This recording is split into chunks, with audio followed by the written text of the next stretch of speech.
Did it again. Good afternoon. Good afternoon. Good afternoon. I do apologize. I keep forgetting I have so many buttons to hit.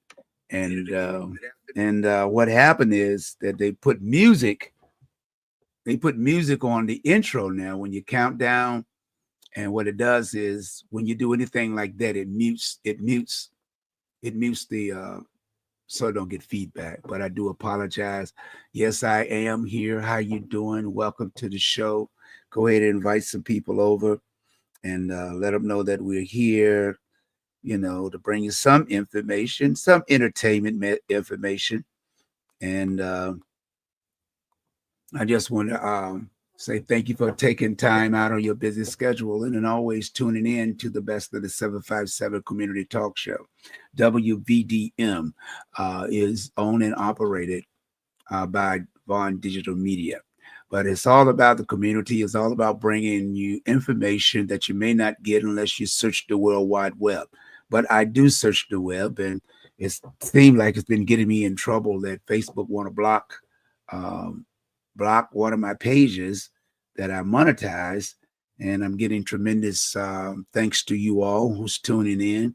The numbers are, they give you like a 28-day window to get X number of people uh, to participate in the steps they put you through to in order to monetize your page and for people to be able to send stars to support you. And stars are just a way of saying to get the algorithms. So if you like to help support me, I don't usually ask for money, but the stars help generate money or revenue from Facebook when you monetize and pay a fee uh, for all the things that you try to accomplish. So when you see a commercial running, and if people watch that commercial on my Facebook page, then we get a percentage, or it's a very small percentage. So it ain't like you're gonna get rich. You got to get a lot of people to watch your content in order to make that happen. But to me, is I try to work on things to get the information to pass it on to other people so that you can engage and do the same thing with your Facebook or any page that's on the internet or anything that you do in life. Somebody has to be the foot soldier and go out and say, hey, that ain't going to work, but let me see, let me try it. What can I do to improve it so that people can know without spending a lot of money? See, the internet is based upon an algorithm. And that means that whoever's watching your page for a length of time, thumbs up or hearts or whatever the emoji that you use, that develops an algorithm for that page, for that content. That's on any media platform that you're on the internet. So what I do is I try to not only create new content, but I also put up a lot of old content because it's our history.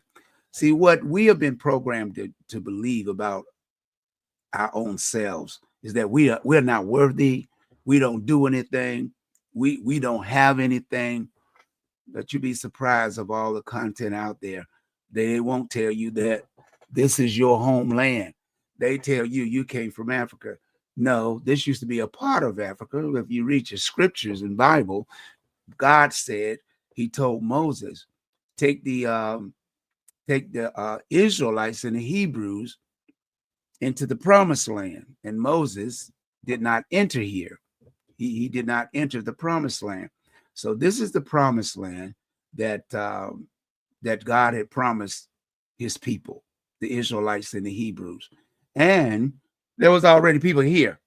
So when we don't understand that the planet was already populated with black people, but because of oceanography, when you study that in college, it's the land underneath the ocean that breaks away.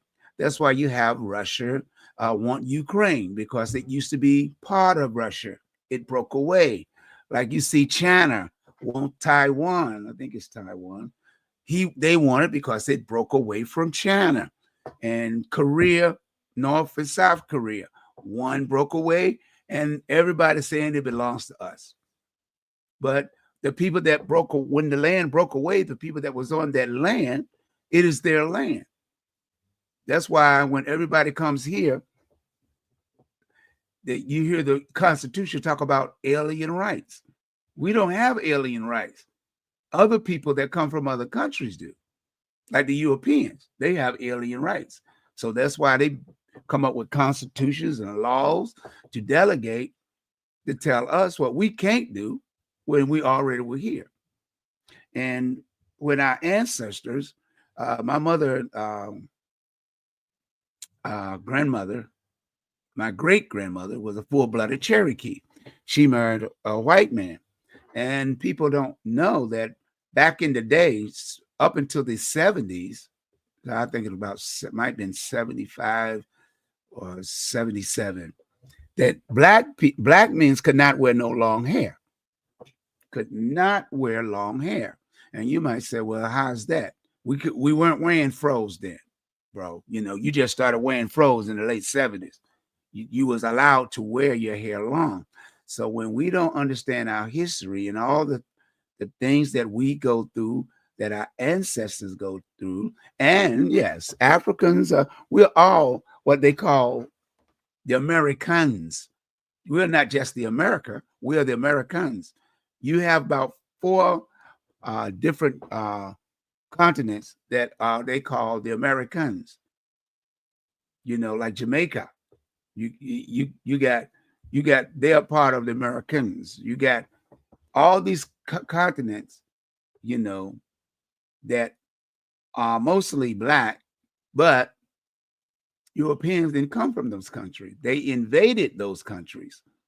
You know, even when they tell you about Blackbeard came from, as we study and research it, Blackbeard came from like the islands, you know, and he used to come.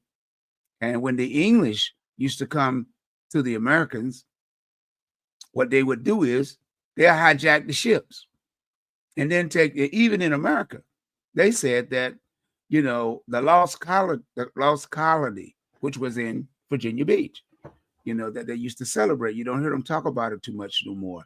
You know, that the English ship, I think it might have been Sir Walter Raleigh, who went back to get food for the English because they were starving. So when they got here, they left them here and went back to get more supplies for what other reason when there was already food here, because this is the land of milk and honey. So they had all the food they need up in other part of where the Pilgrims were, but everywhere that the English came, they were greeted by Indians, and the Indians fed them. But history has us believing that the Indians ate the white people. How you gonna eat somebody that's skin and bones? I mean, they were starving. They didn't have enough food. They ran out of food. So we get things twisted up. There's a lot of research, but you see what's going on even today, how they are trying to overturn the Constitution, to do away with it. All Donald Trump has done since he's been in office is sign executive orders. Like, okay, we're going to take this from you. Okay, we're going to cut Social Security. Or we're just going to fire people. Well, who's running the country? Is it Donald Trump running the country, or is it Elon Musk?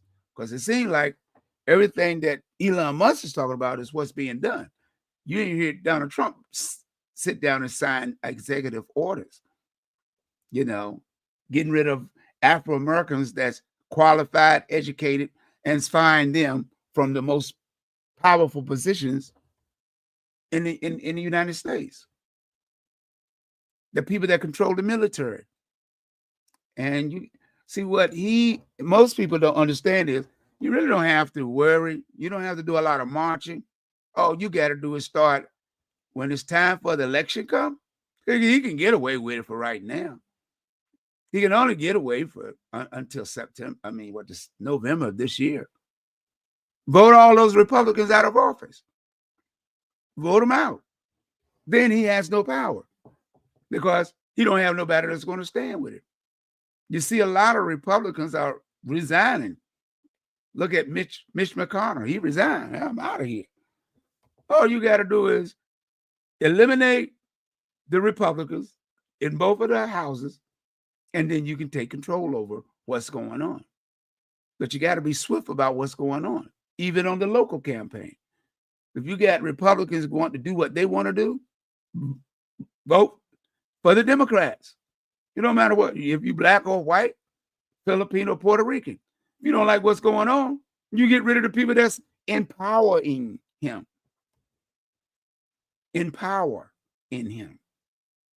And I want to take time for a brief moment to pause for the two police officers. They haven't released their name, but pause for a moment for two lost their lives last night in Virginia Beach.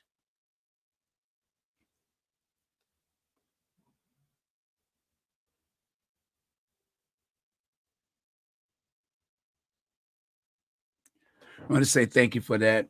That's for the Virginia Beach police officers who lost their lives last night, were shot by an assailant.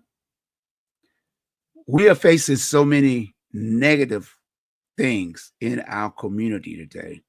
We don't know which way to turn. We don't know which way to turn. But one thing we have to do is stay vigilant on what's going on and pray that we can do things to change it. But we can't change it if we don't come together, if we don't structure ourselves to take time out to stand up, get our young people to understand that violence is not the answer in our community.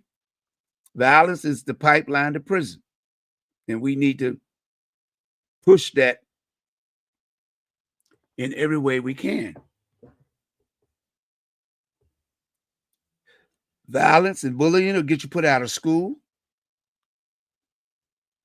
And do we need that? No, we don't. You go to school to get an education and pay attention to your teachers. These are the things that we have to address. These are the things that we have to pay attention to. Because if we don't, we're going to lose a lot of our future generation. And that we should not be doing. The pipeline to prison is real.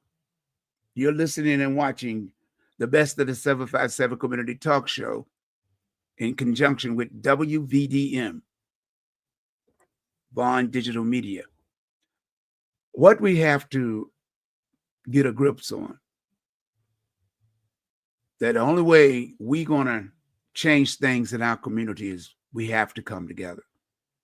Now you see a lot of the people that voted for the former president. I don't want to call his name because when you start calling names, all these social media platforms will block you, take your content down. And because I've been running through that for the last 2 weeks. For the last 2 weeks, they've been trying to tell me I'm doing something wrong. You're doing illegal stuff. What? You know, people are putting new pictures on my website. I take them down. Then they come back a couple of days later and say, I'm running nude pictures. I don't know what's going on. And anybody that know me, if you've been to any of my sites, I don't do that. I don't do anything to discriminate against women or try to play anything that's going to insult our young ladies or men.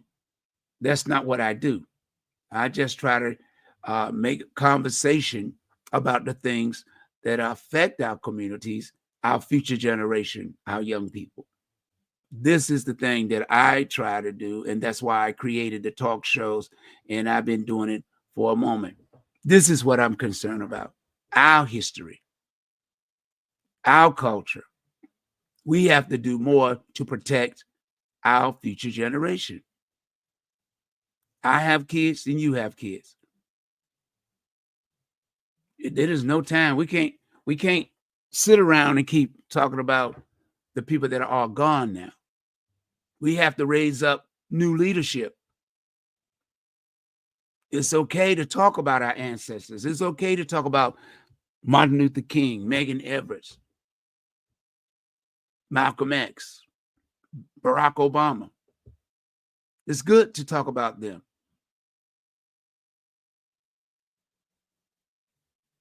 Those that have paved the way for us to be where we are today. But look at what's going on. We cannot sit around and pretend that everything is hokey-dory, because it's not. It's not. And as Martin Luther King said, injustice anywhere is a threat to justice everywhere. This is what we have to remember. Anything that we go through is an injustice to our future generation. All the things from education to all the things that we try to have already been accomplished in getting funding for the Afro-American community, schools, all these things that have already been accomplished, this new administration is trying to overturn it.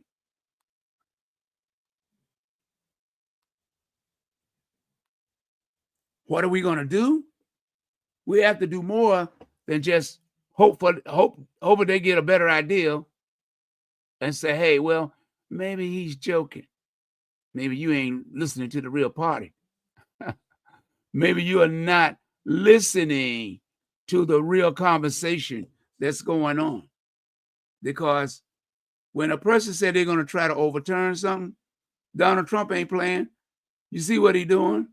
If you don't know, you better ask somebody, because that's what he's doing. He's overturning everything. That's why he's trying to get away with the things that he's doing. All he's doing is signing executive orders. Why? Because he can tie it up. He can go ahead and do it. When the Supreme Court says so, it's not okay. He done did the damage. How are you going to turn computer systems over to people that ain't been vetted? Elon Musk. Elon Musk is all about being the richest man in the world. Look at your paycheck. They don't even want to give you a raise. Look at the things they're cutting. Are we pretending that, hey, we're going to get a bag? You need to stop that. That ship doesn't sail. Look at an egg. Look at the prices of eggs. The prices of egg alone should tell you, hey, this just started when Donald Trump started running. It ain't funny. Where's the money? Where is the money? That's what I'm trying to get you to see.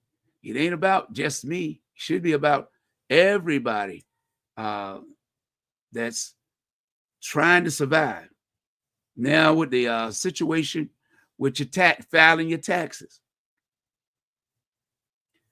Now they said taxes might be delayed because they ain't gonna have enough people to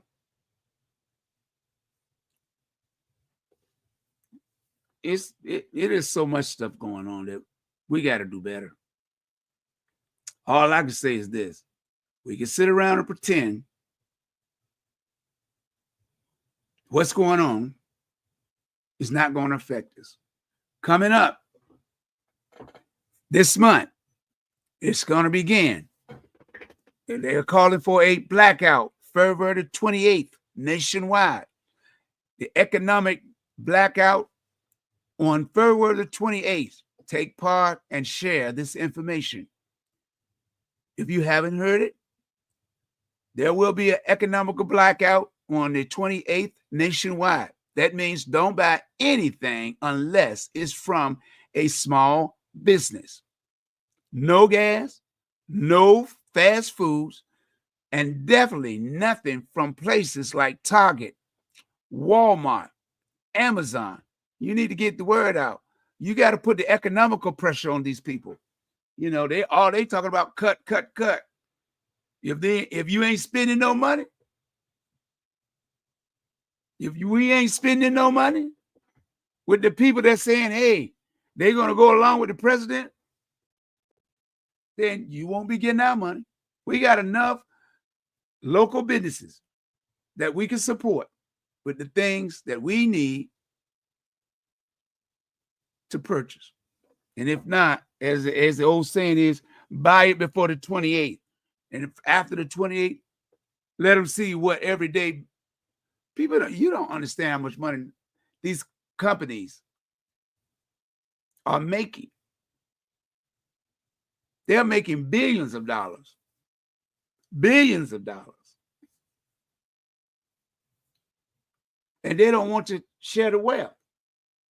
Don't you know money just go back from which it came? Listen to what the scripture says. At the end of life, everything returns from which it came. If we're spending money, paying our taxes, and you increase salaries, the money come back to you anyway. Where's it going? The government gonna get theirs. The people that you buy products are gonna get theirs. So what do you think money? Where do you think money goes? All these billionaire entertainers we got, where do their money go? You think it's just sitting there in the bank? No. Do you think middle class people money just sitting in the bank? No.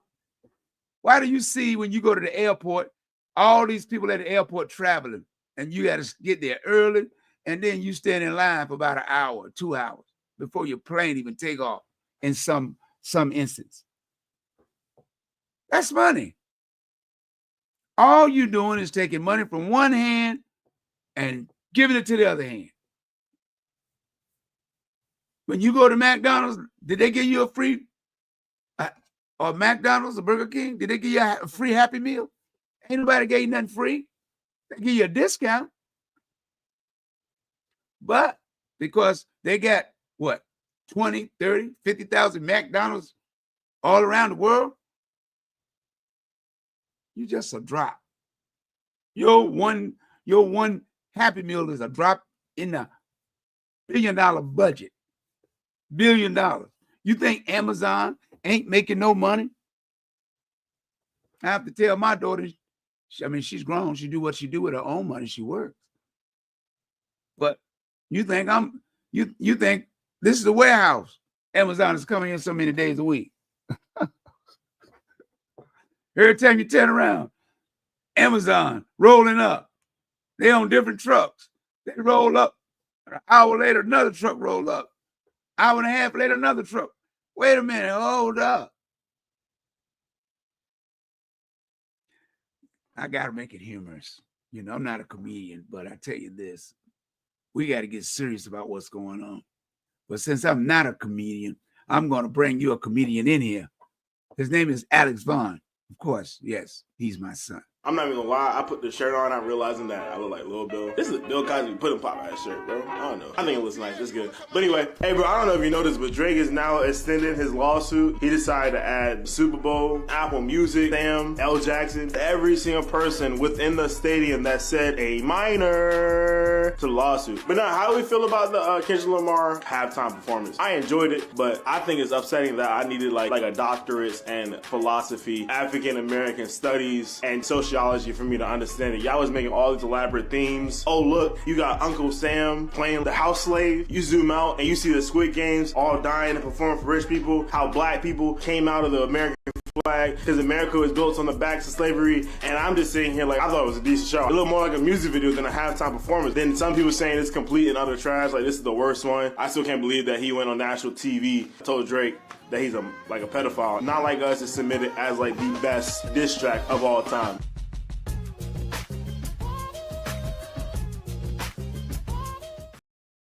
You was watching Alex, the comment. Hopefully have him on the Best of the 757 Community Talk Show real soon. As you know, hopefully this Tuesday on the Best of the 757 Community Talk Show, I'm going to hopefully have two guests. One guest is the legendary, he's one of the entertainers, security companies. His name is Hugh. He's from Virginia Beach, the 757. He's the bodyguard for most of the celebrities. Back in the day, the OJs, you name them, Millie Jackson, you name them. He's been a part of the entertainment game with some of the major top celebrities. And hopefully he'll be here Tuesday to charm in on WVDM with special guest, the one and only, the legendary. I'm talking about the lady that I grew up with, Millie Jackson. That's right. Millie Jackson will be here this Tuesday from 12 until 1.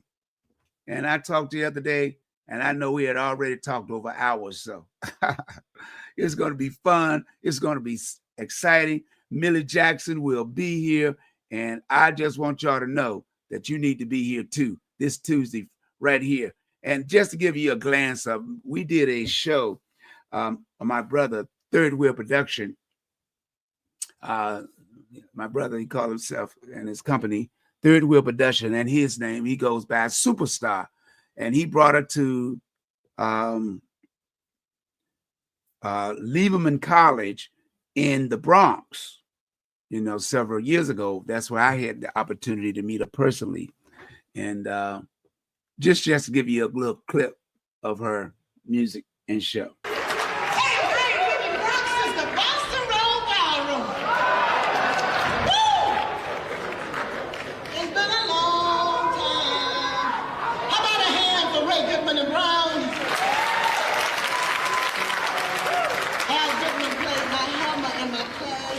Young man, older woman. How about a hand for the Manhattans? How about a big fuck you for Gerald Austin? I keep telling him, don't leave that little black motherfucker out here by himself when I gotta come on. He just get on my nerves. Bitch gotta come out here and curse, tap dance. Do every damn thing after he finished. You know what I'm saying? I'm an old bitch. I ain't got time for all that shit. Yep, Millie Jackson. She will be here this Tuesday if her schedule permit, but we scheduled it for this Tuesday from 12 until 1. And like I said, with the celebrity security, Boo Hughes, he'll be here too. Like I said, it's about working together. It's about bringing people on that we don't get an opportunity to see. We don't get an opportunity to spend time with. Want to send a shout out to Shirley, who is watching as well on the Facebook. And if you want anybody that's watching, you want to make a comment or, put your name up on the screen, then I'll, acknowledge you. What I try to do is try to build a platform in this 757, 2 up and 2 down VA, where you get an opportunity to see and talk to as if they're right in your own living room. Millie Jackson, it was so much fun. And she let me know, she said, I'm not a blues singer. I am the first woman of rap. That's what I am. I am the first woman of rap music. And I think she's right, because I got a lot of albums about her, because she did more talking than she did. Back in the day, that was rap. She did more rapping than she did singing, but they both came together. And like I said, when you tune in to WVDM, you get that opportunity to hear her music from 3 to 5. And if you download the WVD app in the App Store, this is what it looks like in the Apple Store. If you download that app right there, and matter of fact, I can give you this one. This is the app in the Apple Store. If you download that, if you take a picture of that with your phone, it will scan it. You can scan that. And wait a minute, hold up. That's Google Play. I apologize. That's not Apple. That's Google Play. Now, where's the Apple one? See, this is how they try to trick me. You know, let me take it off the screen and put that back up there. That's for Google. And if you got Google, you also can go to the Google, but let me work with the Apple. Oh, there you go. I apologize. That's what the Apple right there. If you screenshot that, that will take you to the Apple. That will take you to the Apple Store, and you'll be able to download that to your phone, and you'll have WVDM on your phone, any of your electronic devices, 24 hours a day. It's free. There is no charge for this app. I had this built for the purpose so that we could have our music the way we like to hear our music. And everybody, I mean, you got all the stations out there. I'm trying to build one out of AM and FM. You got exactly 10,000, over 10,000. Let's leave it like that. Because I went to broadcasting school and I studied in New York in the late 80s. And it's over 10,000 radio stations, AM and FM station. But now that you got satellite, that's a whole different ball game. Satellite was well over millions of radio stations, internet, satellites, you know, other countries. Is that the field is large. But what I'm concerned about is what we do here in Virginia.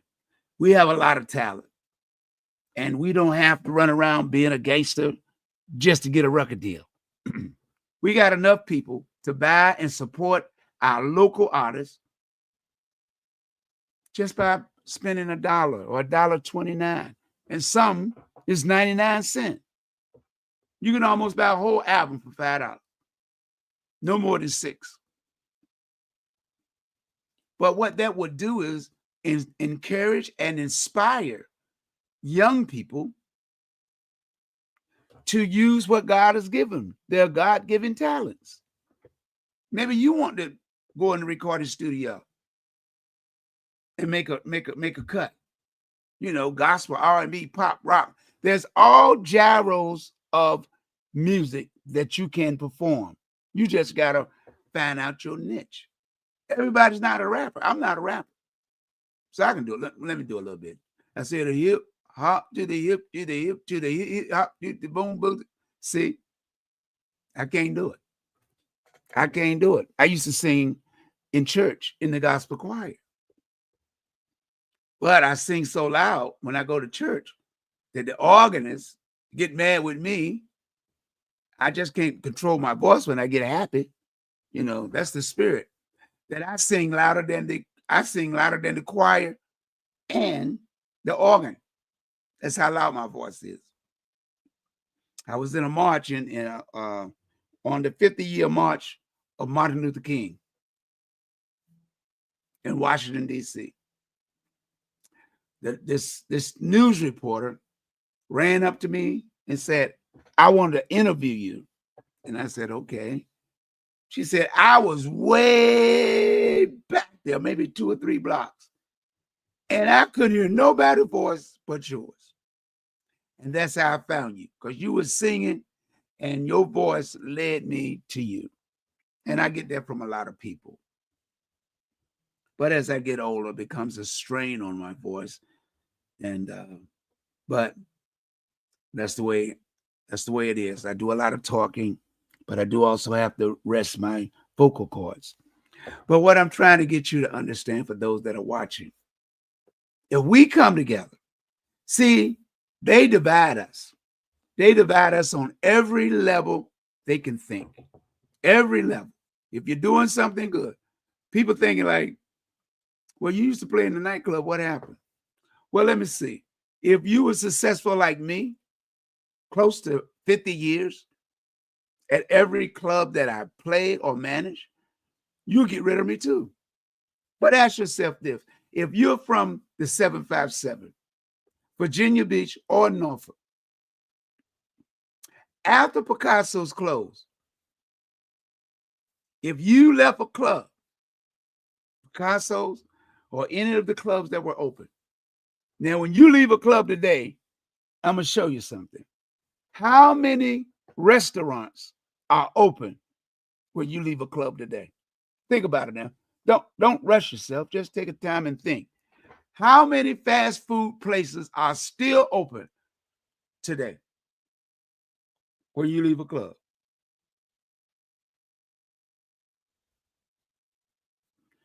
When we was open at Picasso's, Luxury Brown, Mr. Magic, the Main Event, you mostly couldn't even find a place to park or to it'd be a line out the door just trying to get in there and get breakfast.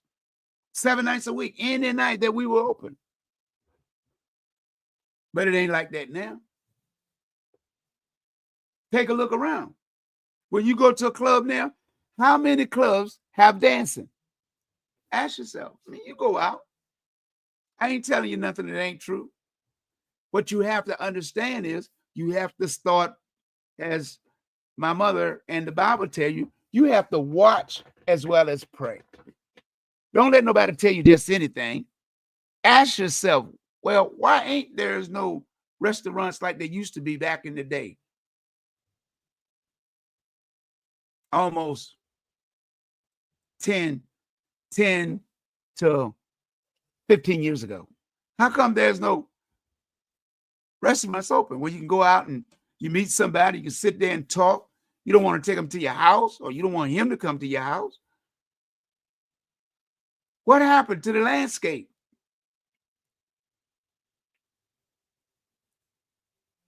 Most of the clubs today, they don't even have dancing.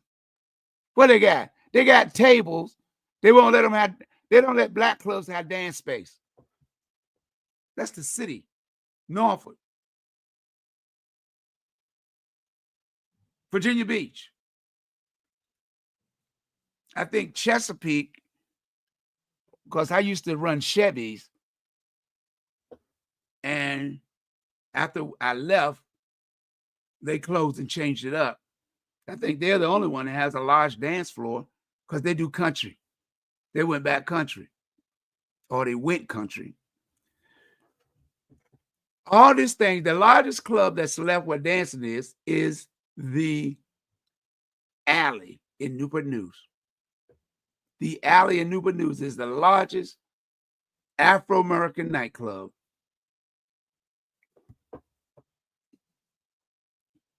It's mostly managed by blacks. It's owned by Barry Davis, who I used to work for at most of the clubs that he opened, even at the Alley, which was formerly Heartbreak Cafe. I worked at his other club in Virginia Beach, Kokomo's, which was more or less a uppity club for whites, that got yachts and boats, and and then I worked at the Heartbreak Cafe, which was mostly white, but blacks were invited to come in if they liked the music, which was started off as a 50-60 club. From there, we went to 70s and 80s. Then after that, he closed it down and reopened with a partner named Tim Lemon, and he wanted to go all hip hop. After that, with whatever situation that occurred, I was called and asked that I wanted to manage it. So I became the manager of Luxury Brown. So all the things that we go through, all the things that I've accomplished, I didn't do it solely for myself. I did it for the community, the black community. Because when I started DJing, we didn't have clubs. You went to Short Schumann Hall, Long Schumann Hall, or the Shriners, or the Mason Temples, Long Schumann or Short Schumann. So I made it my goal to try to run the best Afro-American clubs that I could operate. And I also was instrumental in opening up Mr. Magic for Ray Patel and Charlie Kidd. But his partner, Charlie Kidd, me and him got in a dispute because he knew more about the business because he used to own the Continental Room on Virginia Beach Boulevard for those old heads and the Continental Room in Hampton. And what happened is he did some illegal stuff and went to jail for not paying taxes and, but that's here or there. But I ran most of the clubs, most of the number one clubs in the area. I also had the opportunity to play at the Broadway Club. I was offered to be the manager, but at the time I didn't like the atmosphere, the energy in the building. I'm a spiritual person.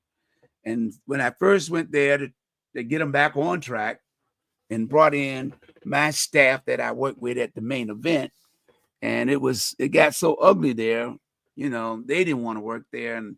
And I think after that, I might have stayed maybe 2 weeks or 3 weeks there. Then I decided to leave because the energy, I'm not used to accustomed to working with negative people. And that's why you see me on Facebook talking about the 50-year reunion party that I'm trying to do, which I suppose have been trying to get it done in March or April. But because of medical conditions, I wasn't able to fulfill that goal.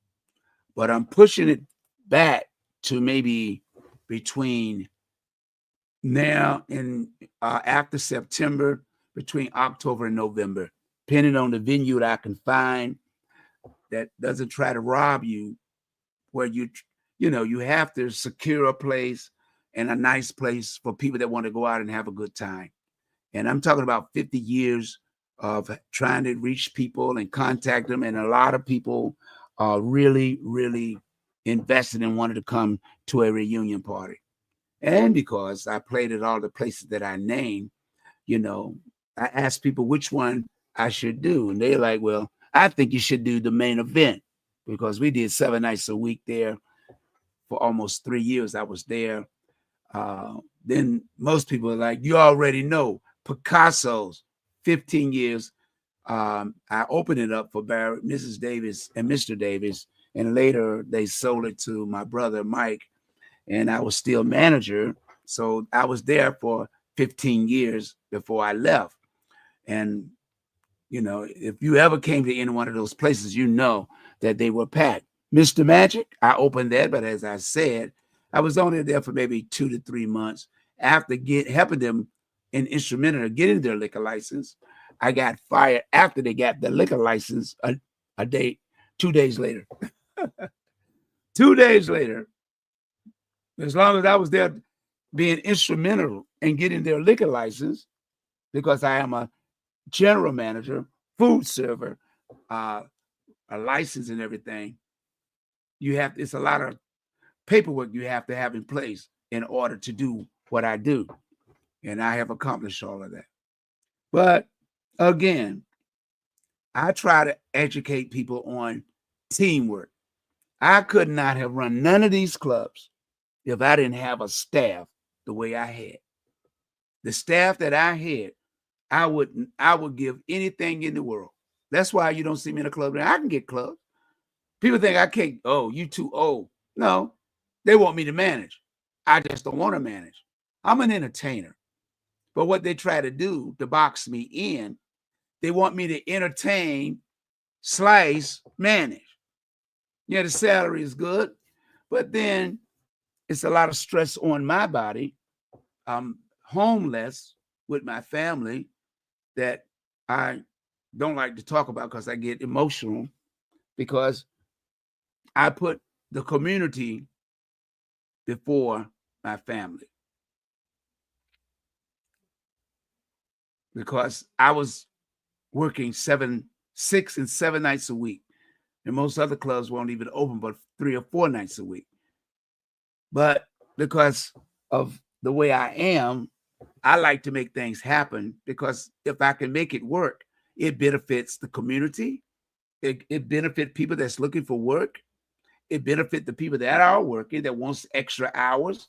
It's a lot to go into managing and operating a business. I try to educate people on that, but when people open their own thing, they have a tendency of doing their own thing. So that's why you go to clubs, we call it grand opening, grand closing, because they don't know all the moving components. You know, they just say, well, I'll just have somebody to put out some advertising and some flyers, and I'll be pat. Excuse me. I do all that. That's what I do. But I Drake try to must be punching the wall right now, bro. There's no way. Kendrick Lamar winning Song of the Year. Hit that button by mistake. I'm not going to put it on him.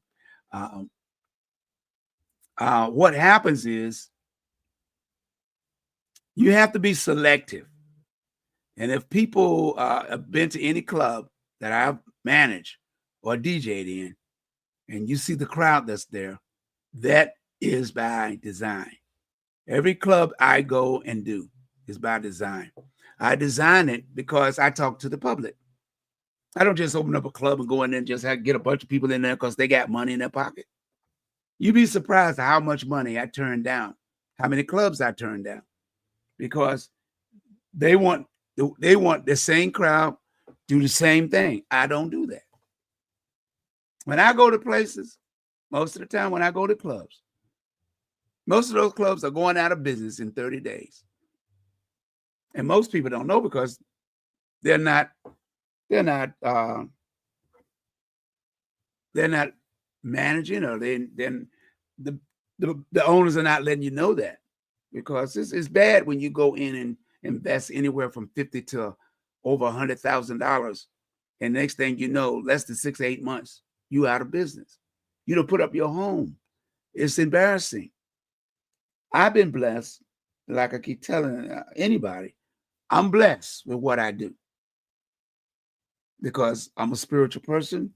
I pray before I do anything. And this is how I make it, because God blesses me to do what I do. I'm not just going out there to say, hey, I want to make some money. Let's do this. No. I don't do that. I make it comfortable. I try to make it affordable. And when I'm talking to owners, and if I can't get the price I want, my waitresses, my DJs, in any club in the area, I don't know what they get in them. But if they work for me, if I manage a club for Barry Davis or anybody, if I can't get the salaries for my staff that I want, then you get you somebody else to manage your club. It's not about just me. It's about my team. It's about the community. I'm giving back to the community. Like a lot of people don't know. When I was started at the Royal Blue, and Barry Davis was approached by the radio station about doing a fundraiser. And I was there at the time. And what we did is came in and I played that night. We ran up and I promoted it. We wound up raising over $7,000 on a weeknight, which all that money went to Bishop Willis towards the statue that you see down there on Church Street, the Martin Luther King statue. We donated and raised over $7,000 for that.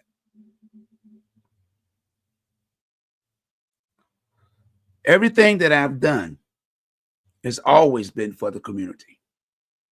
If you listen to the city only told who tried to put me in jail. Norfolk tried to put me in jail. Virginia Beach tried the hardest. Chesapeake came back after I left Virginia Beach. They tried to put me in jail. Everybody's trying to put me in jail. Why me? Because I stick to the plan. I am not going to do anything to cause somebody to lose their life. And you said, well, this club was bad. Picasso, somebody died in the parking lot. That wasn't on me. The club was closed. The club was closed. We closed at 2:00. That happened about 2:30 or 3:30 when I got the call from my people. Shooting in the area, that wasn't from my club. That's from people in the neighborhood. Everything they try to pin on me. I've been arrested. I'm the most arrested manager in the club. Talk to any other manager and ask them, have they ever been arrested? Taken out in handcuffs. Why? Because one, I don't let them disrespect me. You can tell me anything you want. I'm not going to disrespect you. I know you're doing your job. See, the police officer take orders. And if you don't know who his boss is, you thinking it's the chief of police or the captain. No, that's not his boss. He's the one that tells him what their boss tells them that they got to do. Their boss is the city manager. The city manager runs the police department. The mayor don't run the police department. They delegate. So it's a lot of moving components to things that people don't know. External or internal public things that you don't know. You just think when you walk in the club, hey, you can do whatever you want to. I own or manage a club. I can't even do what I want to. Everything affects our community. So what I try to do, put things in place that people, dress codes is one. You know, people are like, I don't feel, I want to wear my Timbs. I want Timbs, tennis shoes. I don't want to put on those church clothes. Okay. Well, I guess you don't want to come here then. You know, you can take that money to the other clubs.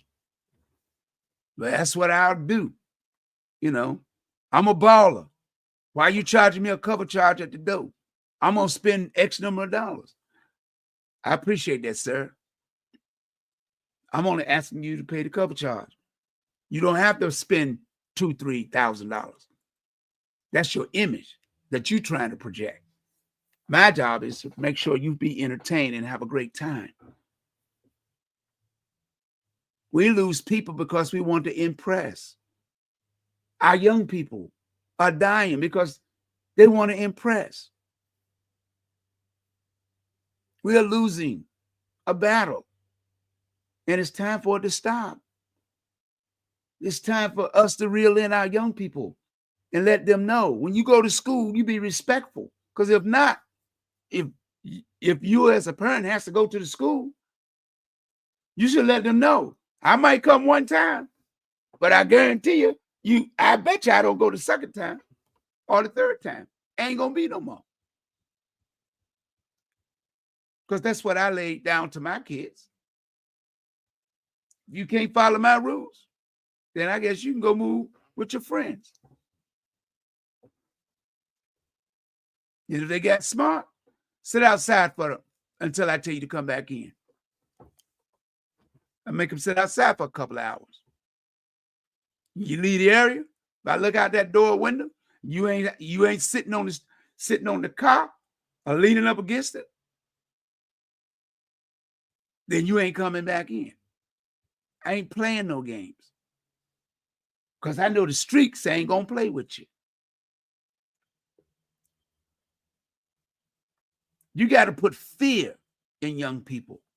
But today, our young people don't feel nobody. They don't fear the parents. Because if they did, they wouldn't be doing what they're doing. I love my son. Where's he at? Oh, he in the penitentiary. Oh, he lost his life. What? Love ain't easy. Raising kids is not easy. My son once told me, say, Dad, you remember you told me you was coming to my play at school? I said, yeah, but I had to work. He said, I know, but I was looking for you to come. And I was disappointed. And it made me sad. He was about 8 or 9 when I told him, and I didn't come. But when he brought it to my attention, he was now 21 or 22. And even today, right now, even when I think about it, it makes me cry because I let him down. I'm proud of all my kids. I can't ask for a better group of kids. They all adults now. They married, except for my older daughter. She's not married. But all my other kids, even my youngest son, is married. I try to protect them. Just like when I go to the club. People are like, you miss that money, don't you? I didn't work for money. I worked to take care of my family. What I miss is the people that I saw every night. Those people that got up every morning and went to work after being in Picasso's. Those people that may have had a bill to pay, but they say, hey, I'm going to Picasso's and enjoying myself. That's why I'm trying to do a reunion party for those that supported me for 50 years. So they can get some recognition. See some of the people they used to party with or might be still living. It's not about me. It's about the history of what I've been through, but they brought me through it. You, the public. I couldn't have done it by myself.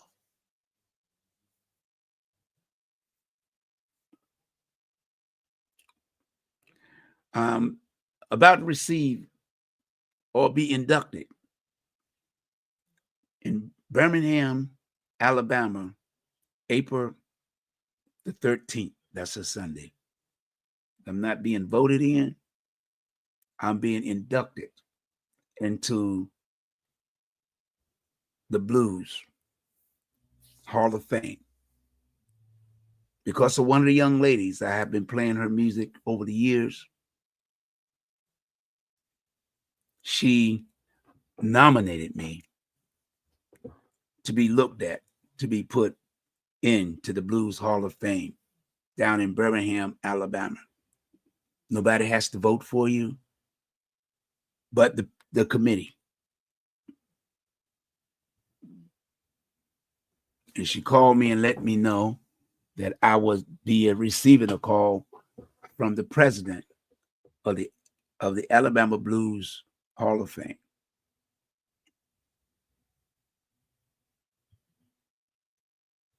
It's a privilege when somebody recognizes the work that you've done.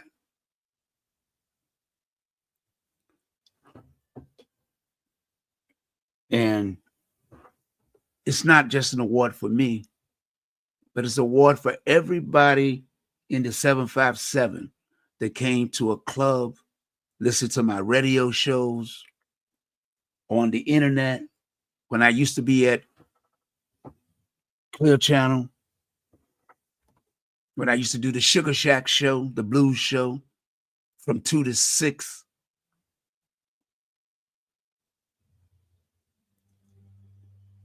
When I used to run a gospel station, WZAM, and then had an hour show on Peace before the bishop came on live from 4 to 6. Like I keep trying to tell people, it was never about me. It was about all these people that I done met, and where I'm born at in Portsmouth, where I worked most of my life in Norfolk, Virginia, and later on in Virginia Beach for over 15 to 18 years. But I couldn't have did it if it wasn't for you. But before I close, I want to say once again, thank you. And I hope you share this information on the World Wide Web. Don't forget, Millie Jackson will be here this Tuesday, if all things go well on her end. And Boo Hughes celebrity security.